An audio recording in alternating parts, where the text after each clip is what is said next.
ये कहानी tales of pride की बुक से ली गई है और इसको डब्ड नव्या झा ने किया है। ये कहानी बुक में तो इंग्लिश में है पर इसको हिंदी में डब्ड किया गया है by fun with Navya channel from the channel's owner. लोग कहते हैं कि एक घर की कीमत वही समझ सकता है जिसके पास कोई घर ना हो, और हमारी बुक टेल्स ऑफ प्राइड में कई ऐसी कहानियाँ हैं। उनमें से एक ये कहानी है जो हम आज आपको सुनाने वाले हैं। इस कहानी का नाम है वैल्यू ऑफ अ हट, एक घर की कीमत। तो आज हम आपको ऐसी ही एक कहानी सुनाने वाले हैं जिसमें घमंड हमेशा लोगों को चूर चूर कर देता है। बाद में घमंड और सुंदरता कभी भी किसी को भाता नहीं है। तो चलिए आज हम वो कहानी सुनते हैं। सुंदरता और पैसा सबको ही अच्छा लगता है, पर अब यहाँ पे कोई लकी ही होते हैं जो इन दोनों को एक साथ रख सके। जो इंसान जिसके पास ये दोनों हैं वो कभी कभार प्राउड और एरोगेंट बन जाता है। वो लड़की हो या चाहे लड़का, वो एक स्पॉइल्ड पर्सन बन जाता है। ये कहानी एक क्वीन के साथ हुई, एक रानी के साथ, वरुणा, रानी वरुणा ऑफ काशी। वो बहुत ही सुंदर थी, उसकी सुंदरता का कोई मैच ही नहीं था। काशी के राजा उसकी सुंदरता पर फिदा थे। वो हमेशा उसकी रिक्वेस्ट को कभी रिफ्यूज़ नहीं करते थे, मतलब हमेशा जो वो कहती वही होता था। पर इसी वजह से वो एरोगेंट, सेल्फिश और प्राउड बन गई। तो इस कहानी में आगे क्या होगा, चलिए जानते हैं। एक दिन उसके दोस्त और वो गार्डन में बैठ के बातें कर रही थी। उनमें से एक दोस्त ने बोला कि बहुत समय हो गया है, हम लोगों ने गंगा नदी में नहाया नहीं है, तो चलो कल चलते हैं और वहाँ पे नहाते हैं, स्नान करते हैं और फिर वहीं पे कुछ मस्ती कर लेंगे। फिर रानी वरुणा ने बोला, हाँ तुम सही कह रही हो, चलो कल सुबह सुबह हम वहाँ चलेंगे और नहा लेंगे। पर जो नदी का किनारा होगा वो तो बहुत भीड़ भाड़ वाला होगा, हम सबके सामने, इतने सारे लोगों के सामने कैसे नहा सकते हैं। उनमें से एक दोस्त ने बोला। रानी वरुणा कुछ उससे पहले कह पाती, किसी और दोस्त ने बोला, तो ठीक है ना, ये तो रानी है, ये वहाँ की जगह सुबह सुबह खाली करवा देगी।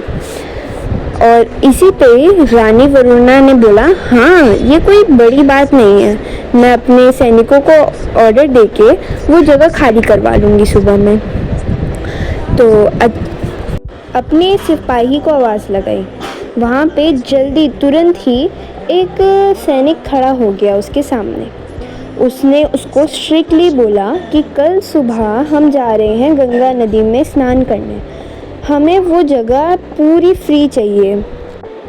तो मैं चाहती हूँ कि तुम सबको जाके बोल दो और ये ऐलान करवा दो, अगर तुमने ऐसा नहीं किया तो फिर तुम्हें बहुत भारी पनिशमेंट मिलेगी, एक सज़ा मिलेगी। जी महारानी, कहते हुए वो सिपाही वहाँ से चला गया। अब गंगा नदी के बगल में एक कॉलोनी थी जहाँ पे बहुत गरीब लोग वहाँ पे रहते थे, झोपड़ी बना के।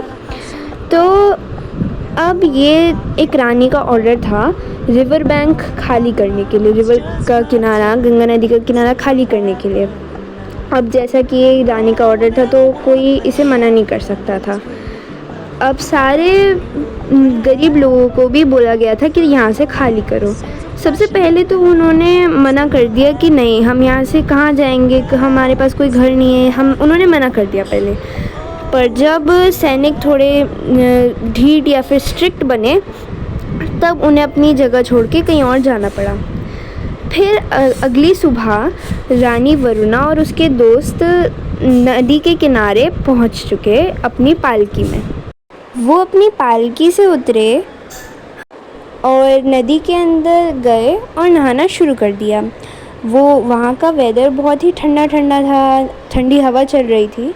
नहाने के बाद रानी और उसकी दोस्तों जब बाहर आईं, ठंडी हवा और ठंडे मौसम की वजह से उन्हें ठंड लगने लगी। उन्होंने जल्दी से अपने शरीर को पोंछा और नए कपड़े पहन लिए, पर फिर भी वो ठंड से कांप रही थी। अचानक ही रानी की एक दोस्त ने बोला कि कितना अच्छा होता ना अगर हम अपने आप को गर्म करने के लिए आग का प्रबंध कर लेते। पहले तो रानी ने अपनी दासियों से बोला, जाओ और कुछ आग का प्रबंध करके आओ। तभी जल्दी से उसकी सारी नौकरानियाँ कुछ सूखे फूल और लकड़ियाँ ढूंढने गई, पर अनफॉर्चुनेटली उन्हें ऐसा कुछ नहीं मिला। रानी को जैसे ही ये पता चला, वो बड़ी ही क्रोधित हो गई। उसने सोचना शुरू किया कि अब क्या किया जाए। उसने इधर उधर देखा और उसने उन खाली झोपड़ियों को देखा। एक बार फिर उसने अपनी नौकरानियों से बोला कि ये झोपड़ियाँ किस काम की है, जला दो इन्हें। पर महारानी, बहुत गरीब लोग इन झोपड़ियों में रहते हैं। एक नौकरानी ने बोला, अगर हम इन्हें जला दें तो वो नौकरानी अपना पूरा सेंटेंस भी कंप्लीट नहीं कर पाई थी, उससे पहले ही रानी वरुणा उसके ऊपर टूट पड़ी। अपने लोगों को बचाना बंद करो, वही करो जो मैंने बोला है, वरना तुम भी इन आग की लपटों में जली जाओगी। तुम्हें भी इन आग की लपटों में जला दिया जाएगा। जैसा कि होना था, वो नौकरानी डर गई और जल्दी ही वो सारी झोपड़ियाँ राख में बदल गई। रानी और उसकी दोस्त सब गर्म हुई थोड़ी देर के लिए और फिर वो वापस चली गई, पर वो झोपड़ियों का तो नामो निशान नहीं बचा था, सारी राख बन चुकी थी। कुछ ही देर बाद जब गरीब लोग अपने परिवारों के साथ वापस आए तो वो अपनी झोपड़ियों की हालत देख के शॉक रह गए। उन्होंने कितनी मेहनत से, उनकी मेहनत, उनका त्याग, उनकी कमाई सब राख बन चुकी थी। और जैसा कि होना था, वो सब बहुत नाराज़ हो गए। उन्होंने सोचा कि अब हम कहाँ रहेंगे, नई झोपड़ी बनाने में तो बहुत टाइम लग जाएगा।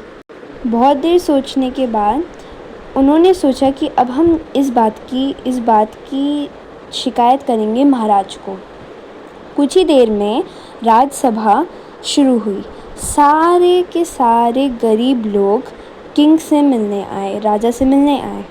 उनके ऐसे सहमे हुए, डरे हुए, परेशान चेहरे को देख के राजा ने पूछा, क्या दिक्कत है तुम लोगों को, क्या मुसीबत आई है, मुझे बताओ, तुम्हारे चेहरे ऐसे क्यों लग रहे हैं।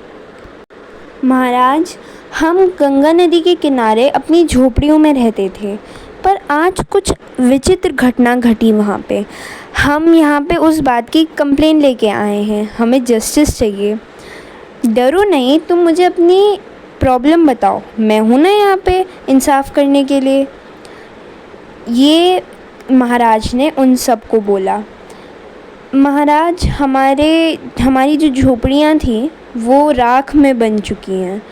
एक गरीब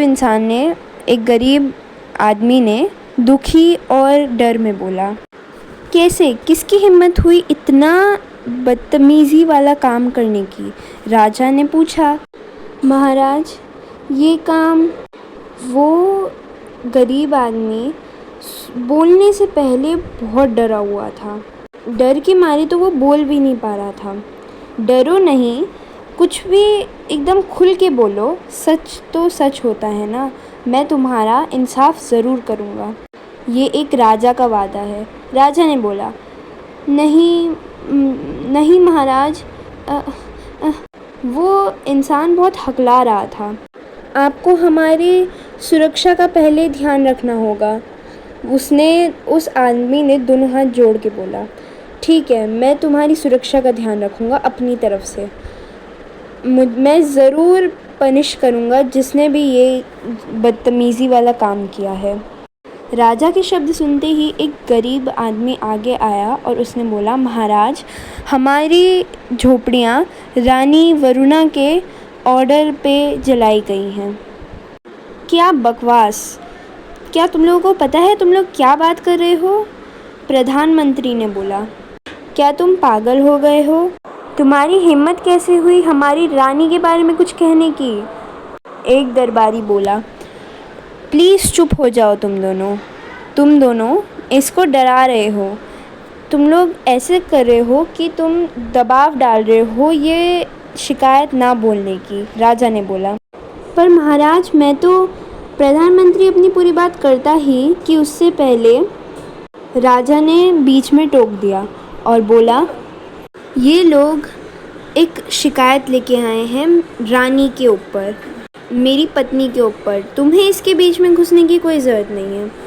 पर महाराज, वो तो हमारी भी रानी है ना, इस पूरे राज्य की रानी है वो, प्रधानमंत्री ने बोला। ये सुनते ही राजा ने बोला, तो क्या हुआ मेरे प्यारे प्रधानमंत्री, जो लॉ है वो तो लॉ है, वो सबके लिए है। और वैसे भी रानी भी तो एक इंसान ही है ना, और इंसान भी तो गलती करते हैं ना।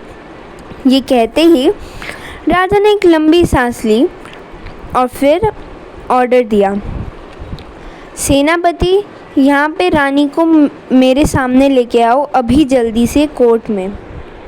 पर महाराज, रानी तो कमांडर कुछ कह ही पाता, सेनापति कुछ कह ही पाता, पर उससे पहले ही राजा ने उसको बीच में ही रोक दिया और बोले, देखो सेनापति, अभी जस्ट वो तुम्हारी रानी नहीं है, वो एक मुजरिम है, तो यहाँ पे उसको होना चाहिए जैसा आप कहें महाराज। ये कहते ही सेनापति वहाँ से चला गया। कुछ ही देर बाद वो वापस वहाँ आया रानी वरुणा के साथ। अब रानी वरुणा ने जब गरीब लोगों को उसमें देखा राजमहल में, तो वो सब समझ गई और हमेशा की तरह उसने एकदम इनोसेंट राजा के सामने बनना शुरू कर दिया और बोली, महाराज, मैं यही सोच रही थी कि आपने मुझे दरबार में आने के लिए क्यों बोला? क्या तुमने ऑर्डर दिया ये सारी इनकी झोपड़ियाँ जलाने का गंगा नदी के किनारे? राजा ने गुस्से से पूछा। हाँ महाराज, पर यहाँ पे तो कोई गुस्सा होने की बात ही नहीं है, रानी ने बोला। इनको कुछ पैसे दे दो और राज्य सोना घर से और इनका नया झोपड़ी सब बनवा दो, बस। उसने एकदम जल्दी से बोला। इसका मतलब कि तुम अपना दोष मानती हो? राजा ने पूछा। महाराज, आप फिर से छोटी बातों को इतना इम्पोर्टेंस दे रहे हैं, इतनी बड़ी प्रॉब्लम बना रहे हैं, रानी वरुणा ने ब्रोडली बोला, एकदम कड़क आवाज़ में। ये इस राज्य में कई झोपड़ियाँ हर साल घटनाओं में जल जाती हैं। यहाँ पे एक बहुत बड़ा डिफरेंस है एक घटना में और एक दोष में, एक क्राइम में वरुणा, उस राजा ने बोला। तुमने उन गरीब लोगों के घर जानबूझ के जला दिए अपने स्वार्थ के लिए, तो तुम्हें अपने क्राइम के लिए तो पनिश किया ही जाएगा। रानी वरुणा चुप रही। फिर राजा ने ज़ोर से चिल्ला के बोला, तुम्हारी पनिशमेंट ये है कि तुमको अब उन्हीं के साथ रहना पड़ेगा, उन्हीं के जैसे कपड़े पहनने पड़ेंगे, उनके लिए कमाओ और उनको वही कमाए हुए पैसे दो उनके घर बनाने के लिए। पर महाराज, ये आप क्या कह रहे हैं? राजा ने बोला, अब मैं अपना फैसला सुना चुका हूँ। और ये कहता हुआ राजा दरबार से चला गया। सारे लोग हक्के बक्के रह गए, उनके पास शब्द नहीं थे, पर फिर भी मन ही मन वो कह रहे थे, राजा की जय हो, काशी के राजा की जय हो। सब उसको मन ही मन बहुत अच्छा अच्छा कह रहे थे, क्योंकि कानून तो कानून होता है, वो किसी के लिए भी लागू हो। The moral of the story is the law is for everyone, and everyone should have punishment for their mistakes and guilt, whether then he or she is a king or a beggar.